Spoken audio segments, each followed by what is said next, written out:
To speak on a very old place in Wynberg, which was used by 75% of the people of Wynberg. That is the old wash house that used to be in Bass Road, Wynberg. I would like to speak on this because it was one of the areas that was most used by the people to earn a living. I never actually lived in Wynberg, but when I was a child, we did use the shops in Wynberg, and I have been to Wynberg quite a few times, so I can compare what it's like now from what it was like then. And we're talking now early 70s, so I was 10 in 1970, and I can remember the shops, all the shops there. There were lots of small shops in those days. There was no mall, there was no Chinese mall, there was no Wynberg mall. You could see in places where they had knocked down old Edwardian houses, and there was where Riverstone Road sort of meets the main road, and beyond Wynberg Bridge you could see where they had knocked houses down and they'd built flats and stuff. But there was an open piece of ground where the mall is now, which was, not built on for a very long time. Both grew up or spent large parts of our lives in Wynberg, and we're both writers. And I think as a result, Wynberg often features in our work. I know my mom is busy with a book on Wynberg right now. Mom? Yes, I'm writing about my childhood in Wynberg. It was a very different Wynberg to the Wynberg we know today. And my mother and father bought their house in Wynberg about 68 years ago. So we saw many developments. We saw the Lakshirama growing out of the soil. We lived in a tiny road called Dreyf Street. So we were born in Wynberg, in Ottery Road, Wynberg, all of us. I've got one brother and 3 sisters.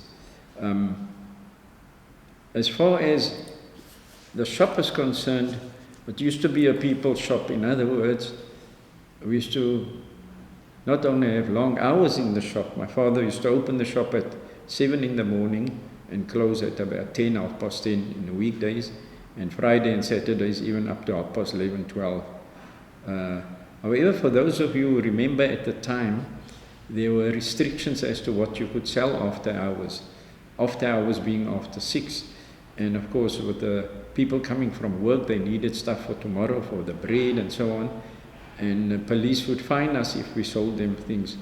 But we nevertheless carried on selling despite that, and of course there was also the bookie system, so the people couldn't go buy somewhere. If they didn't have money, they had to come to my father. They had a bookie there, and then they pay the end of the week or the end of the month. I am from Wynberg.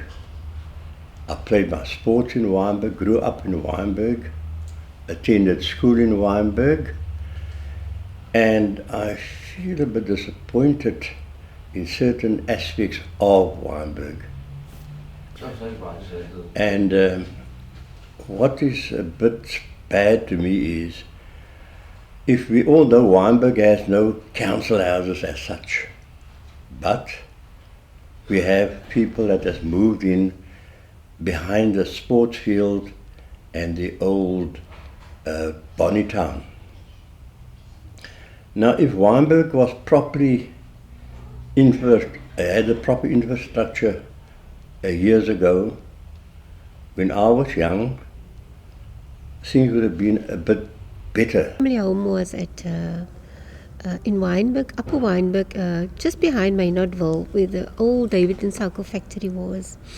And beautiful big yard. We grew up as children with fruit trees and a little pond, fish pond, and it was just lovely growing up there.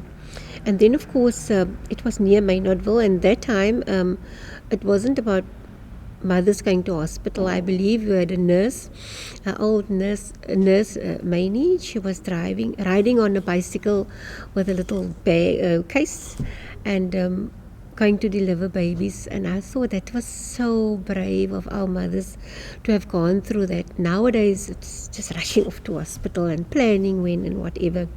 So Maynard, we were just behind Maynardville, and what I remember so well about that area was when they had the Shakespearean plays, especially the final rehearsal nights.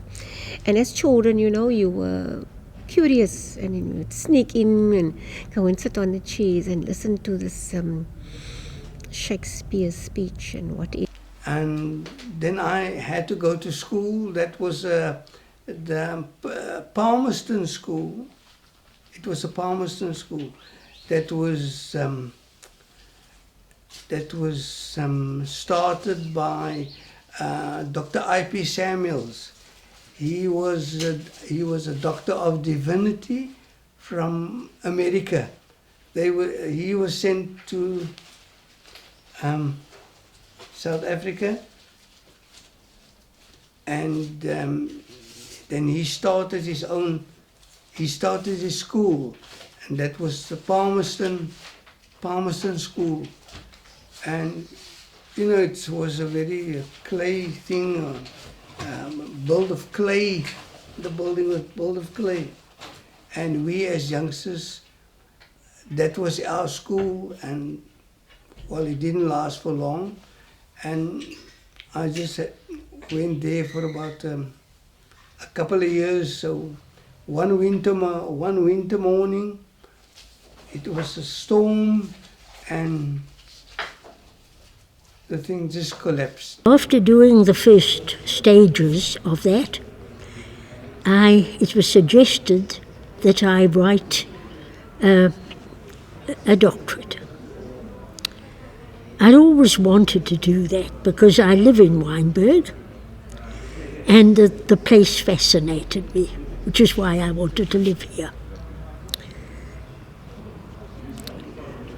I decided, after going down to the archives, and I realized that there hadn't been much work on Wynberg, that I had to decide how I was going to present it very carefully. Because in the interim of all this, we had apartheid, which meant that the two Wynbergs were separated. One of the activists that was imprisoned in 1987, which we became known as the Wynberg 7. My father was born in Simonstown. They were forcibly removed in 1969. At that time, I was born. When we moved, I was born in Grassy Park. We moved to they were forcibly removed, and we ended up moving into Grassy Park. We stayed in First Avenue until 1981. I attended the Klip Primary, which is now Fairview Primary, in First Avenue, Grassy Park. I remember in 1976, I was in Sub B. Myself and a group of friends of mine, we protested on the field at the school, which is so ironic, and I think that is when the activism within me started. Yes. So with the sons of Ambaram Pabu, who used to be the previous owner of Duracell, and this year is quite significant in that Duracell shoe store, which is in Hull Street, Wynberg, is 90 years old. So our topic is Duracell 90 years in Wynberg. And in fact, here you can just see a picture of Duracell, and still has those old Victorian pots on top there, showing the style of the time that it was actually built. So our paternal grandfather, who was named Parag Prabhu, had been in South Africa for several years, having come from Kapleta, which is a small village about halfway between Surat and Navsari in the Gujarat state of India. According to immigration records and testimony from villagers of Kapleta, as well as Parag's wife Pammy Jasoda, he left India in 1902 and came to South Africa. He came to Africa actually, and then eventually South Africa. He worked for a year in Port Elizabeth as a shoe repairer and then moved to King Williamstown, where he rented a shop and fixed shoes and boots. He travelled several times to India, getting married, having children, and then he returned to South Africa in 2015 when he moved to Mafeking.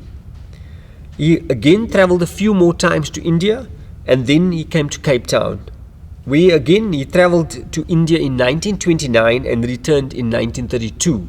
So he was quite well travelled, and of course every time going to see his wife, having children, and growing the family.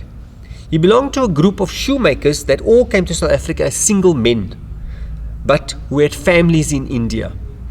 They would take turns to look after each other in terms of cooking, housework, shopping, similar to today's migrant workers. We see lots of them in Cape Town at the moment. They even looked after each other's shops when the owner would go back to India to see his family. Thus, Parag ran several shops in Cape Town before settling in Wynberg. I was born in Wynberg on the 23rd of October 1959, and I've lived here ever since for 63 years. I was the last in a family of 6, born to Hassan and Rahmatunisa Jaffa. My family lived in Parow during the 40s, where my older brothers were born, and then because of the political situation they had to move out there. That was even before apartheid was declared in 1948. There was, some people don't kind of understand that there was segregation before 1948 during the years of colonialism and injustice. So there was pressure on them in that area to move out. And the one story I remember is that my grandmother, the mother of my father, her name was Aisha Jaffa. She was referred to in derogatory terms in Parow, because my parents ran a little shop, and they used to call her the coolie mate, even though she was a grandmother when she came to collect money on a Friday night from people who bought on the book. In those days they used to buy on the book. I was born in Broader Wynberg, which originally was number 8. But as numbers got sorted out, they put even numbers on the one side. By the time I moved out of Broader Wynberg, it was then number 22 Broader Wynberg. My history from Broader Wynberg and from Wynberg, starting growing up in Broader Wynberg, would be from a child. All children are very curious. I was very curious, still curious till today. We had a scrap metal in our road. It was then called chick scrap. And now I'm talking, as my memory serves me right, this is from the 60s. From early 60s, say from 1960 onwards, giving a feedback. And it was in that period of time when a lot of people got rid of old cars, fully assembled cars. They drove it into the scrap. They didn't want it anymore. They either couldn't afford it or they couldn't afford to repair it. So they would drive all these, which we call vintage today, but beautiful motor cars, which then in turn, they traded it in for scrap. They got scrap money for it. So it was cut up and used for recycled steel and things like that. Sad of it today, because there's so many people out there in the motor industry today that is looking for vintage cars. But I saw these things being cut up. And I've lived in Wynberg since birth. Originally, we lived in Standard Lane, which is in what is today known as the Chelsea village of Wynberg, above Maynardville. And then in 1960, we moved to Rosemead Avenue in Wynberg. where I lived until I got married and went overseas. During that time, it was quite an idyllic childhood for us. I have a sister and I had a brother, the late Dr. Adil Murat, and we lived all our lives actually with our parents in the same house. The house still is there, although it was sold after my mom passed on in 2018. We, as children living in Wynberg, I think it was quite an amazing place to grow up in, because we had quite a lot of things to do. We could visit the library, and then in 1967 we 68, when the Lakshorama was built, that was quite a big thing for us. So growing up, I attended Douglas Road Primary School in Douglas Road, and we used to get dropped off by my father and then walk home in the afternoons after school. My contribution to the oral history of Wynberg in general is with reference to the book that the local area historian Ellen Robertson wrote, Wynberg, A Special Place. She makes reference to Wynberg in relation to Wynberg East, as well as the so-called colored community of Wynberg. I want to make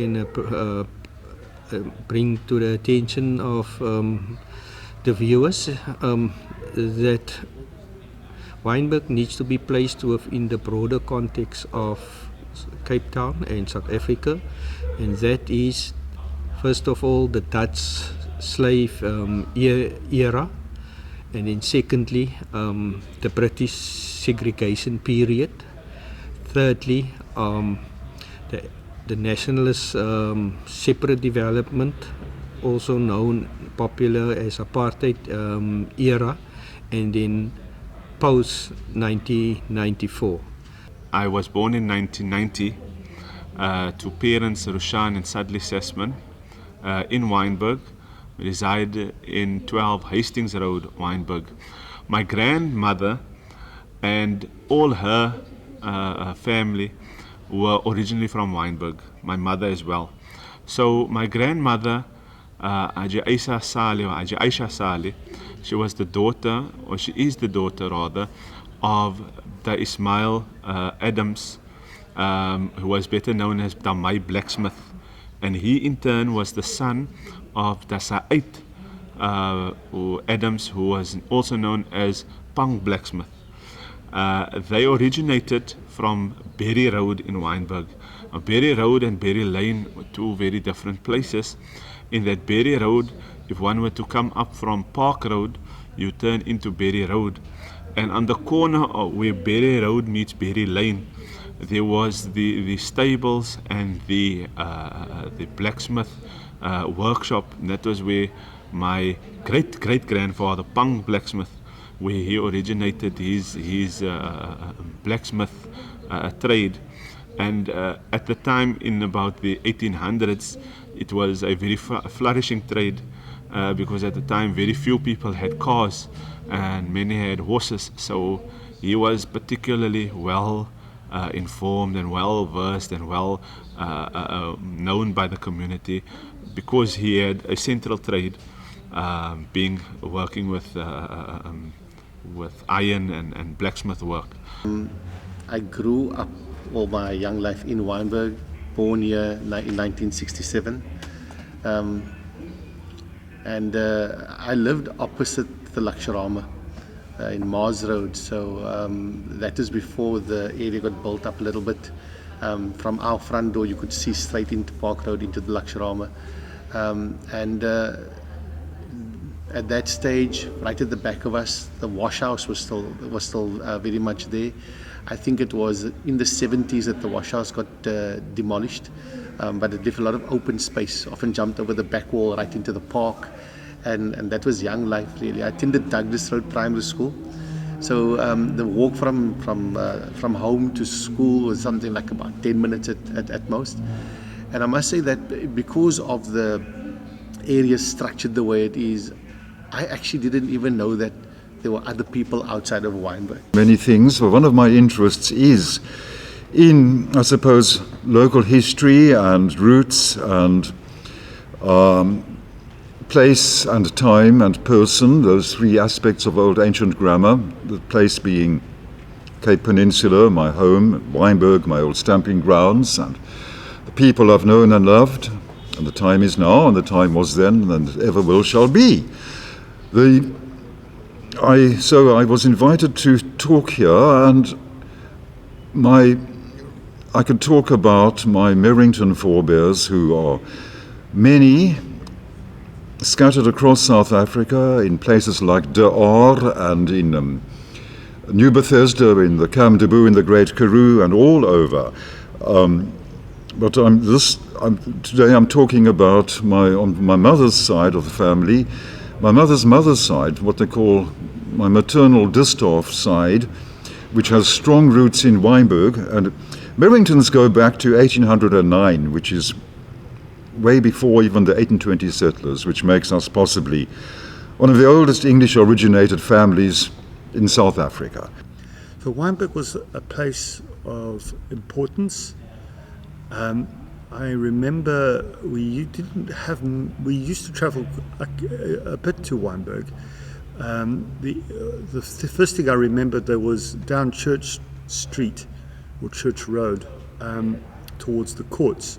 There was a church or thing with a Reverend A. Hitler. Yes, as a child, but Hitler was spelt differently, Hitler, which apparently is actually how you actually meant to spell it. So I read. And I used to comment on this because being fascinated in history, and World War II was very big with my parents because they experienced that awful war. And Mr. Hitler was a huge, bad factor for my parents. I was born and bred in Wynberg, I would say. Now this is part of Wynberg. But where I come from is from the top of Wynberg. Now, if I talk about the top of Wynberg, I say like the Wolf Street, Maynardville, those areas. We grew up there, and there's quite a lot of churches, which you were always welcomed by these places, and people never chased us away because there's no playing grounds, and they allowed us. And yes, I was born in, the road's name is Young's Lane, number 24. This 24 year, number 2 was Young's Lane, Upper Wynberg, very near to the police station, and just at the back of Maynardville. I'm a resident of Wynberg East, having lived in Wynberg East my whole life. I am currently the chairperson of the Wynberg East Civic Association, having served on the Wynberg East Civic Association on two fronts, vice chairperson before and currently as chairperson. So I've been on the Civic Association since 2018. My topic this morning is focusing on the Palmerston School. The Palmerston School is encircled by the roads Hayes Road, Belfast Road and Liverpool Road currently. So I'm going to speak about the Palmerston School and its founder, Dr. Rev. Isaiah Palmerston Samuel.